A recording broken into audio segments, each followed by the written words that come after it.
On this episode, we get super political and we talk about immunizations.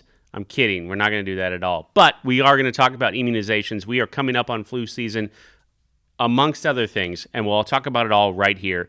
Atlas All Access starts now.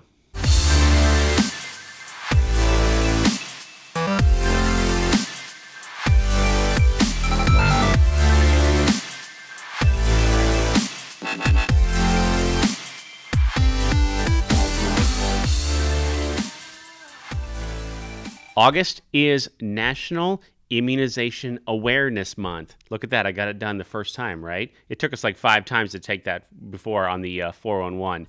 If you're not on that email, you probably should want to get on that. We do a lot of updates just throughout the week on different things happening here at Atlas. But since it is National Immunization Month, it's important for us to talk about immunizations just in general. One, COVID. So it's all over the news. We're not going to necessarily take a stance here, but what we are going to do is follow the hospital or MSP or VMS protocol. How do you know if the hospital that you're going to has that protocol so far? 2 different ways to find out. 1, ask your recruiter because they know already. 2, once you've been placed, ask your compliance specialist because they for sure know about that. A number of, especially on the VMS MSP side, a number of them have already required that you have one of the COVID vaccines, one of the however many, 3, are there 3 different ones now? Of the 3 different COVID vaccines that are available, they're required. And that includes all the big ones, Cross Country, Aya, Health Trust. We haven't seen it from American Mobile. We've seen it from a few of their vendors, but we haven't seen it from them specifically.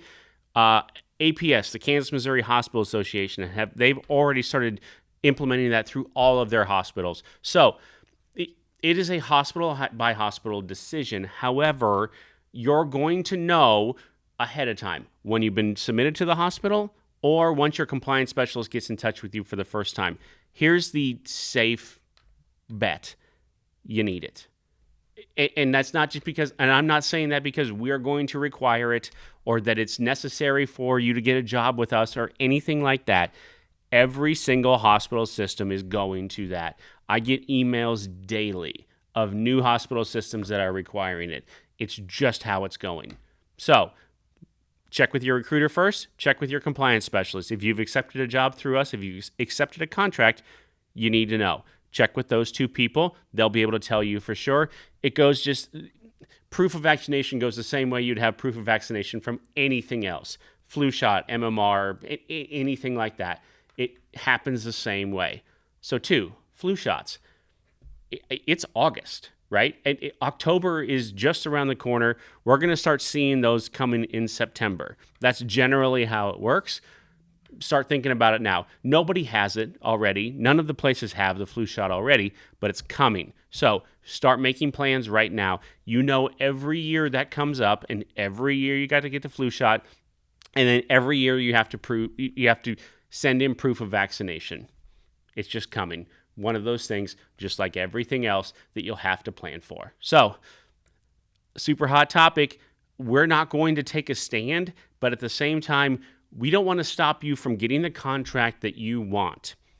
Anywhere you want to go. Hawaii, California, Washington State, it doesn't matter. They're all going to start requiring it here soon. And if you don't have proof of vaccination, it is going to get in your way. It may not right now, but it may. And with what I'm seeing, that's probably going to be true.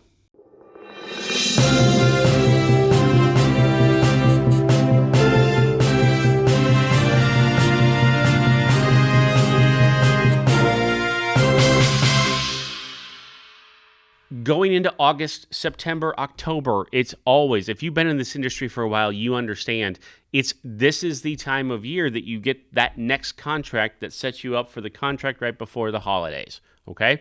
So what I thought is I would go through our top 5 states right now that have the most jobs available by state and then by specialty. So courtesy of our job guru, Phil Sweeney, here's our top 5 states that have jobs available, the most jobs available right now. Number 1 should not be a surprise to anyone, California. We've got 3,100 jobs available throughout the state of California right now. Number 2, Texas. Again, not a surprise. Almost 2,200 jobs available in Texas.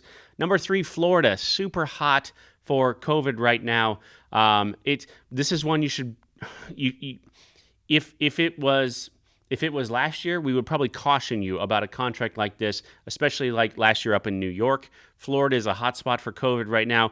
Understand what you're getting yourself into if you take a job in Florida right now. Number 3, Washington State. I didn't think, and maybe that's Portland, that, up around Seattle, we've got nearly 1,200 jobs, right at 1,200 jobs in Washington State available right now. And finally, number 5, Virginia. Cool coastal area, right? If you want to go out, especially right now in the fall, almost 1,100 jobs available in Virginia right now. Should not be a surprise to anybody. Number 1, ICU. Number 2, ER. Number 3, OR. So any one of those specialties in all of those, even some of the less popular states, Nebraska, there's almost 200 jobs available in Nebraska. It was a wasteland here for years. Like there were no jobs available. We've got 200 open jobs available in Nebraska. Kansas, there's 175 open jobs. You can pretty much pick where you want to go right now, which brings me to my second point, bill rates. Bill rates have gone up quite a bit lately. That doesn't mean hold out for that next job or thinking that they're going to go up. Bill rates are already very, very high, and they're very high, especially in those states that have the most jobs available. I'm seeing Kansas and Missouri, Nebraska, throughout the Midwest, rates are higher than they could be, but they're not anywhere close to those coastal areas. So it depends on how you travel. Do you choose that next contract based on, I want to go someplace fun? Do you choose the next contract based on, I want to go and I want to make the absolute most money possible? Both of those are available right now. It's up to you to decide what might be best for you and how you want to make that next step in your travel nursing career. This is just my opinion, but I've been in the travel nursing industry for 18 years. I've seen a lot of good stuff. I've seen a lot of ugly stuff. It's like that in any business, I think. Just this week, we celebrated the birthday of a coworker that passed away far too soon. And we celebrated that by doing what he would have done. And that's paying it forward. Being that guy that did the random act of kindness or gave those little pieces of himself no matter what. So, and we didn't talk about it. And that was the instruction throughout the entire company was just do it and you don't have to tell anybody. Because that's how he would have done it. And I remember him like it was yesterday when you realized that it was him and he would kind of smile at you or he'd give you a little wink and that's how you knew. And he didn't need anything else. He didn't need a thank you. He didn't need a good job. It was just who he was.